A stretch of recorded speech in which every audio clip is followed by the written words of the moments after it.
Zaid jelema anu adil, kemudian nyana neuleuh urang percaya ka Zaid bahwa Zaid neuleuh bulan wajib puasa ulah hese-hese. Masya Allah, teu kudu hararese.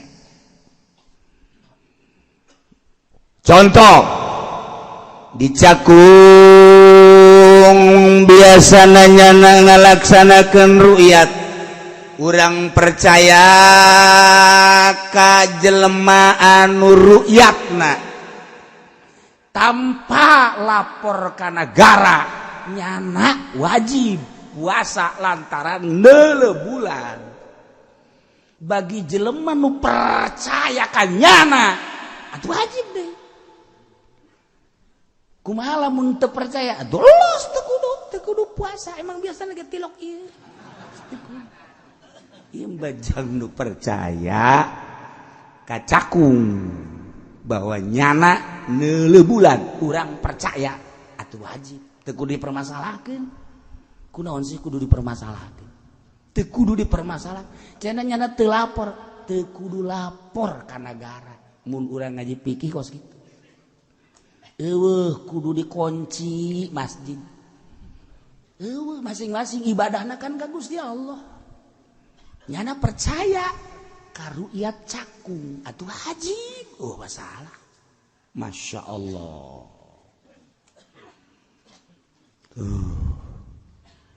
Ya, jadi supaya jelas. Udah dipermasalahkeun ibadahna ka Allah. Urang dek dilarang-larang, emang nu ngaganjarna Polres. Lamun kurang jangan puasa hari itu sebab ini belum ru'yat. Kan udah, itu belum disahkan oleh pemerintah, tapi dia lihat. Pokoknya jangan, Pak, saya siap nggak puasa. Nanti di akhirat saya mau nuntut, saya minta nomor telepon Bapak.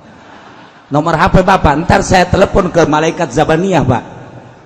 Minta urang, bangna nu ngaganjar sah. Tanggung jawab tuh Bapak di ditu.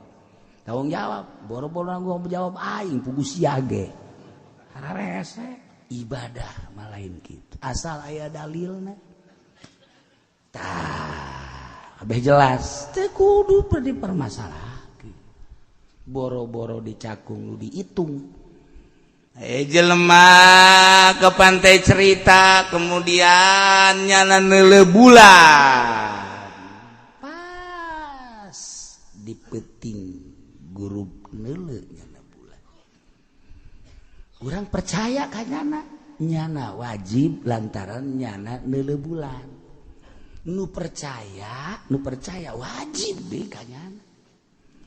Kumaha lamun aya Zaid neuleuh bulan asar woi bulan cak cenah asar maning dirante asar siapa neuleuh bulan asar nu bener sia oh aing neuleuh nu bener oh mun bagi leutik besi heuna neuleuh teh sih neuleuh leutik neuleuh teh sia itu wal beres berak atawa berak batu tapi teu diperhitungkeun sanajan neuleuh bulan kaberenehan misalkan penting ba'dal guru atau pas guru. Dina minggu ieu urang sakumaha nu geus dicaritakeun di taun ieu minggu ieu minggu terakhir bagi anu ngora maksudna nu kolot mah terakhir beneran boa sing harade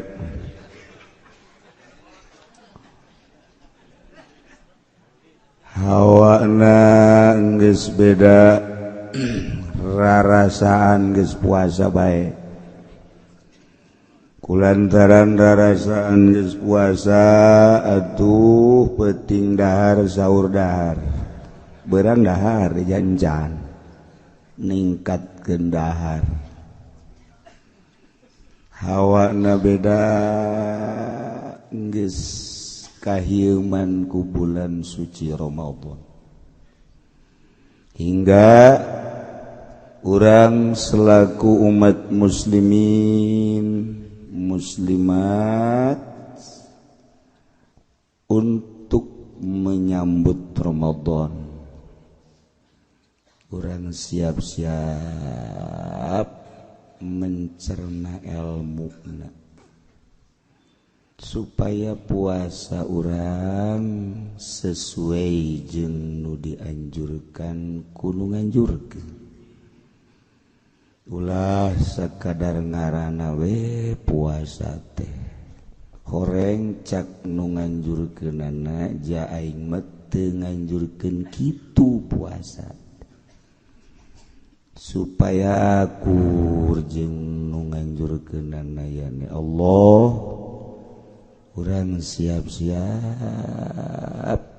neangan ilmu sanajan puasana unggal tahun besi aya poho besi aya kitu naon ngaranna lalawara padahal mah di tiap kampung tiap kota terus-terusan pengajian setiap menjelang Ramadan dibahas tentang puasa. Tapi gitulah bangsa Indonesia mah memang geus jadi budaya urang Indonesia teh geus jadi budaya puasa teh. Malik ngeunah deui puasa. Malik ngeunah. Di Amerika mah lamun aya hiji awewe diperebutkeun ku lalaki pesto kala luar silih tembak. Di Indonesia mah lamun diperebutkeun awewe tasbih nu kaluar tasbih. Orang Amerika ge heraneun pan jadi kieu ieu tasbih aju puasa nyana ge deuleu hasil coba ieu awewe diperebutkeun di negara luar mah baku hantem silih tembak gelut tapi di Indonesia puasa hasilna Masya Allah 7 poe puasa eta awewe nirilik deh nirilik ya kali. Orang Amerika bingung aya obat naon eta di puasa ceknyana pajar aya ektasian pajar aya polio pajar aya obat-obat terlarang sehingga eta awewe embung balik di malalaki manting luar biasa nyana datang Kak saya coba beli puasa berapa sih pajar obat eta inilah Indonesia hebat. Ketika batur dek gelut, persediaan senjatana luar biasa. Orang Indonesia mah lamun kadenge dek gelut, neangan ahli hikmat. Pelor diborong, ditereyan pelor. Datang ke bengkel sepeda kewalahan, beakeun pelor. Iya kan modelanana. Jadi di Amerika mah pelor diteundeun ka senjata tembakeun des. Di Indonesia mah pelor sapeda, pelor naon teh diteureun. Ieu hebat. Heraneun urang Amerika. Coba cenah hayang nyaho. Pelor anu diteureun tembak punya des ngebul. Gideugnyana. Hasilna ya paeh biasa.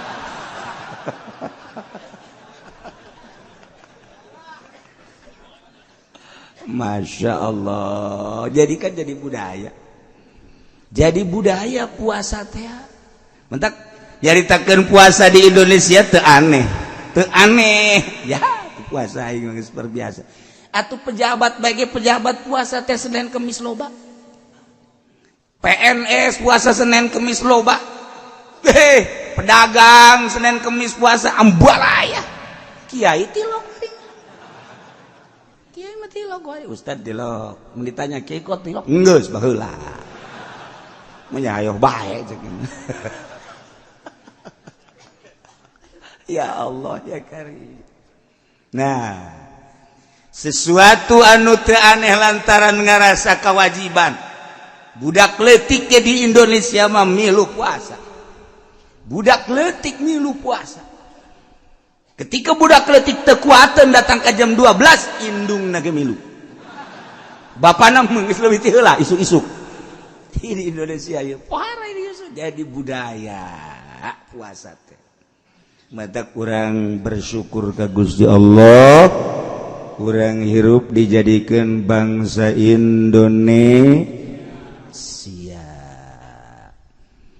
Nu geus pernah ka luar negeri, ka Mesir bandingkeun jeung di Indonesia, Yordan bandingkeun jeung di Indonesia, Iran bandingkeun jeung di Indonesia, Uzbekistan bandingkeun jeung di Indonesia.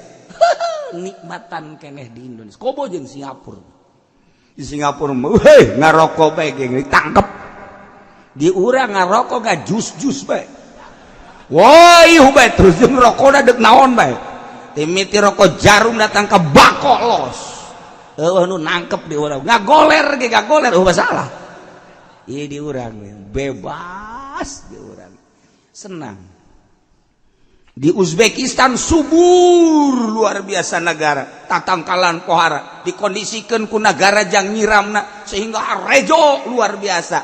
Ari jang tatangkalan loba jang ngisang hese. Eta negara cakulah kieu amat sih negara. Eta tatangkalan disiram aya bol henteu. Dengan tak sagelis-gelis da urang Uzbekistan maning urang Brebes. Kurang gitu nya tilok ngisang. Dia Brebes bat tilok ngisang ge emang hideung ieu. Nu jelas di urang mah tenang, tentrem. Teu babari di urang mah. Baghdad geus puguh tama negara perang ti baheula. Suriah, setik tur perang. Turki tereh perang. Yaman, pamel setik perang.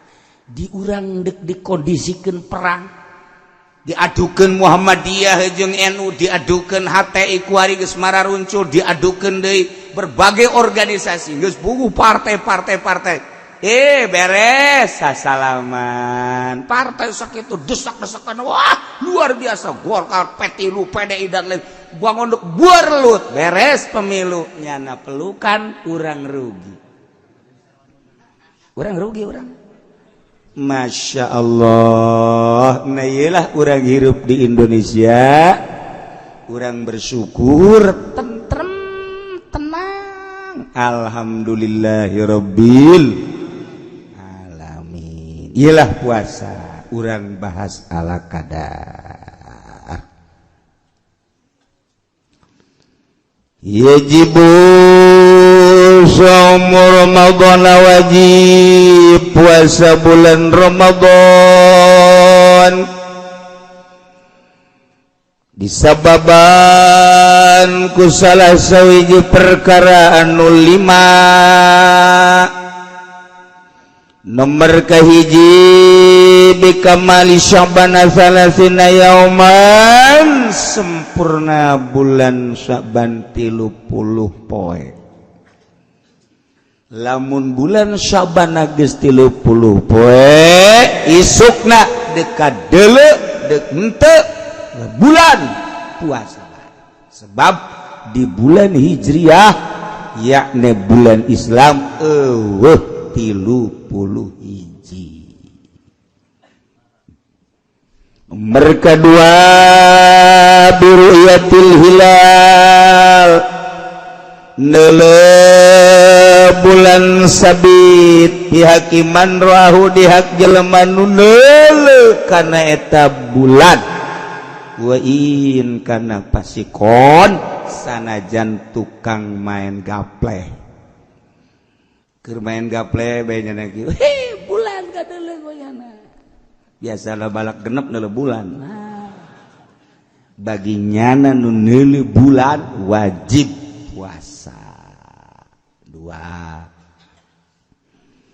Salisuha bisubutihi, tetaplah hilal fi hakiman lam yarahu, yak jelema nu henteu ningali bulan. Cara urang kabehan jarang ningali muncul bulan sabit. Di mana eta? Bi'adli syahadah, kalawan berita ti jelema nu adil syahadah. Jelema nu adil syahadahna yang nyakseenina teu pernah meleset, teu pernah bohong, nyana lapor ka negara bagi jelema anu neuleuh ka eta bulan wajib, jeung jelema nu teu neuleuh dengan berita jelema nu adil. Zaid jelema anu adil, kemudian nyana neuleuh urang percaya ka Zaid bahwa Zaid neuleuh bulan, wajib puasa. Ulah hese-hese, masya Allah, teu kudu hararese. Contoh di Cakung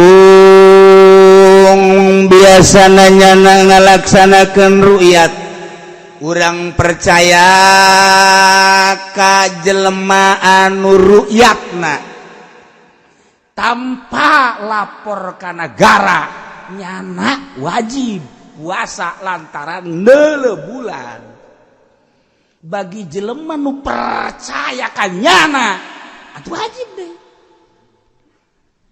Kumaha lamun teu percaya? Atuh los teu kudu puasa. Emang biasana ge tilok ieu.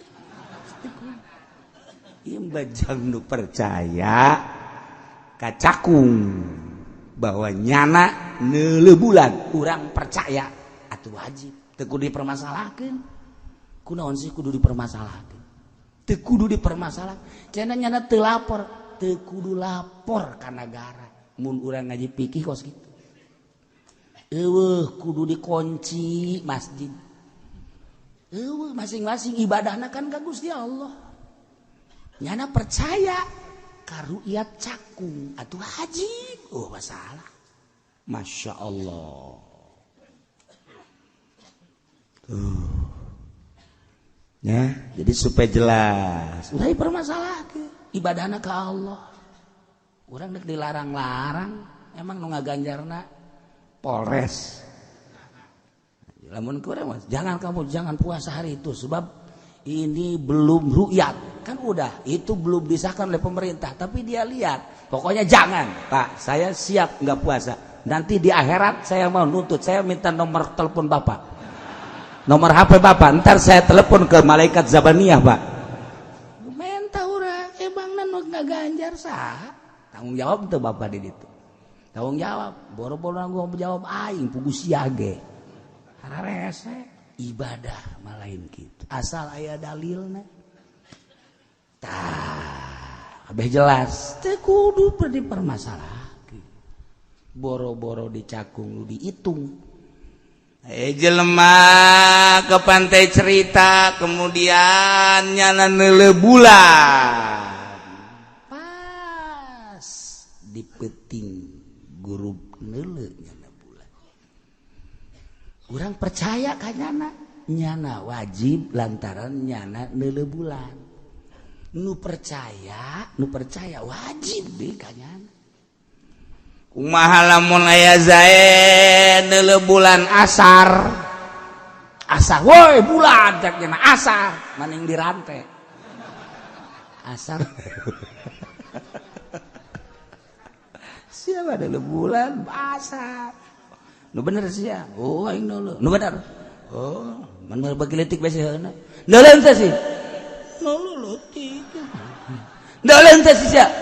Entu. Bal beres. berak atawa berak batu tapi teu diperhitungkeun sanajan 2 bulan kaberenehan misalnya penting ba'dal guru atau pas guru. Warablawahan nomor kaopat bi ikhbari adli riwayatin berita jelema adil riwayah mausukin bihi kaandal omonganana adil riwayah kaandal omonganana ai tadi ma adli syahadah ieu ma adli riwayah.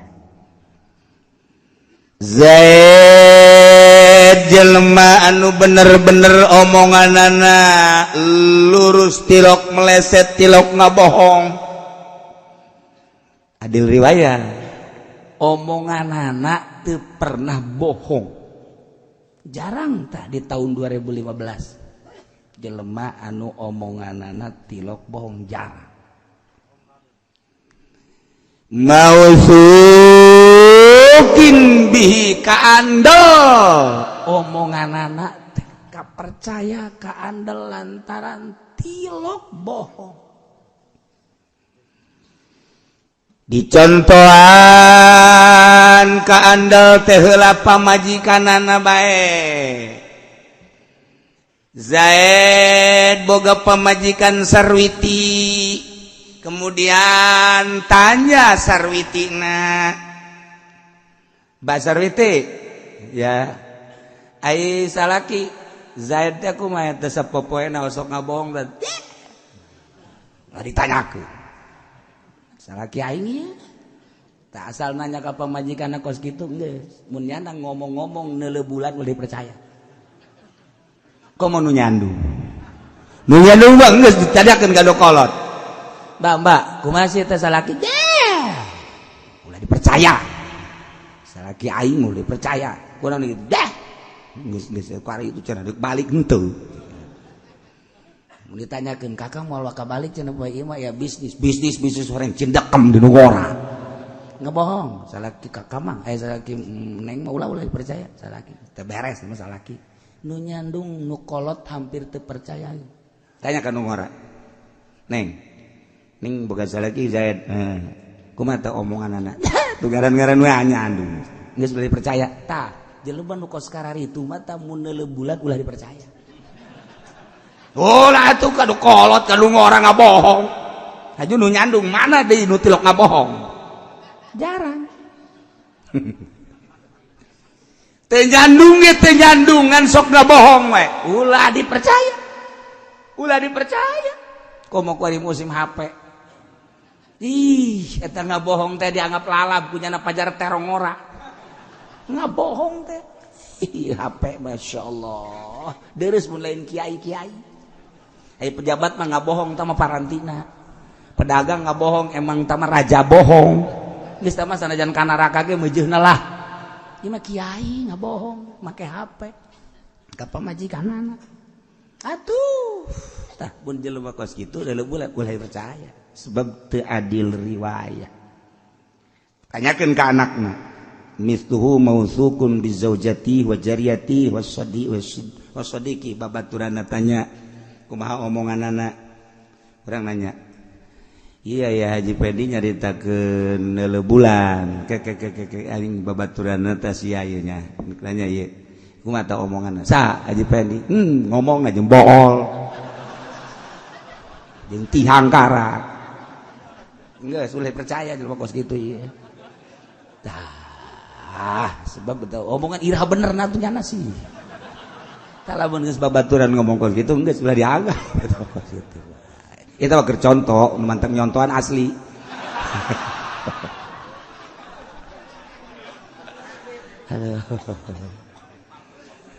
Sawaun waqa'a fil qalbi syirkuhu amla. Sarua bae terjadi di jero hate ngabenerkeunana atawa henteu. Oh, gairi mausukin bihi atawa teu kaandel ngan urang percaya. Jelema kaandel lantaran adil riwayah teu pernah bohongnya nama tanyakeun pamajikan anak pek pamajikan ka haji maka jeung kuku make nya nama jajan orang ngabohong beneran kula masalila rumah tangga jeung nyana masyaallah sugan pernah ngabohong can ka haji mah bener lamun teu boga duit teh bebeja henteu bae ai boga celok bebeja nyana eta nyaut tilok boga nyaut tilok bebeja dari jelas bejana tilok jalan tilok ngabohong tanyakeun ka anak di tilok abang mah tilok ngabohong tanyakeun deui ka babaturan sama sekali bener nya asal geus caritahan nya bae geus bener berarti adil riwayah eta mah urang deuk ngabenerkeun deuk henteu lantaran nyanana teu pernah ngabohong percaya deuk percaya deuk henteu pokona mah eta mah bener bae geus bisa diterima tuh kemudian urang teu percaya ngan henteu kaandel omonganan lantaran gedebul cuman di jero hate rarasaan saat ieu mah asana bener wajib bae nyana lapor ka negara terima ku negara nyana langsung syahadah asyhadu anni ra'aitul hilal abdi nyaksian bahwa abdi ningali hilal ta eta diterima ku negara maka difatwakeunlah ku negara urang selaku rakyat wajib nuturkeun negara asal nyanana bener-bener adil syahadah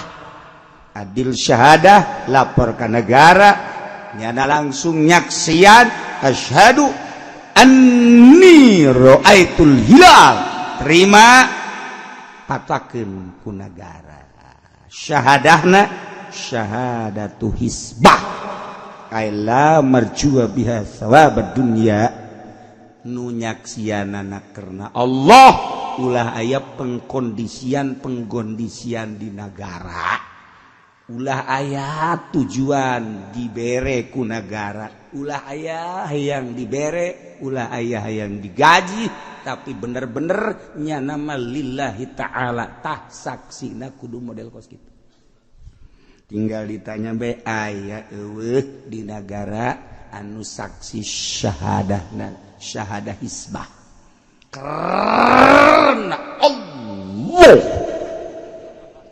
tinggal ditanyakeun aya eueuh nu karena Allah lamun cenah eueuh eta saboda sararia gimana ngaji kududa syahadahna hisbah karena Allah eueuh harapan dunia saeutik-eutik acan dibere ge teu narima beusi majarkeun nyana teh nyaksian beusi hayang eta na henteu aing mah pokona mah kebe kirimkeun ka ibah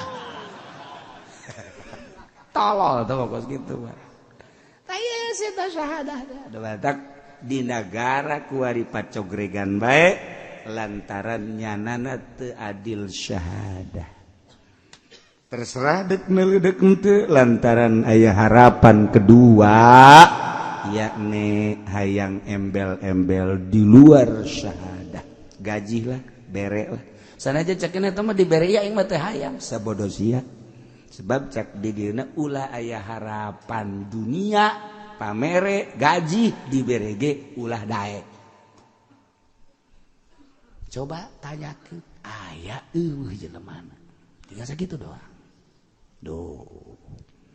nomor kalima bizanni dukhuli ramadan bil ijtihad nyangka asupna bulan Ramadan dengan ijtihad bagi jelema nu keliru tentang Ramadan jelema dipenjara karena korupsi atau kriminal hajunyana utang hitung horeng ieu geus Ramadan informasi ti polisi eueuh ngadenge suara di luar teu aya lantaran ieu mah dipenjarana di ditu di Jawa Tengah teh urut sia teh naon gara-garana non tah ini pernah banyak